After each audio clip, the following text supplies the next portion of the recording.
Kung saan may masarap, dapat pinupuntahan. Tara, punta natin si Kaiyaw. And guys, papunta tayo kay Kaiyaw at magpo-food trip tayo ngayong gabi. Kakawin nga lang pala natin ng trabaho. Nandito tayo kay Kaiyaw ngayon, no? Kasama si Lovely. Food trip natin guys ngayon pa. Ay si Lovely, kapatid ni Kaiyaw. Hi guys!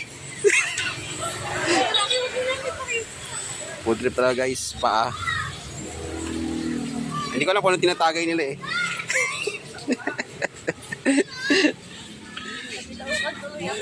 Ayan guys, gabi na naman. Tingnan nyo guys yung kalangitan, oh. Dito sa amin. Oh, ayun, oh, kulay pula. Kulay pula. Dito hindi naman eh. Doon lang eh. Oh.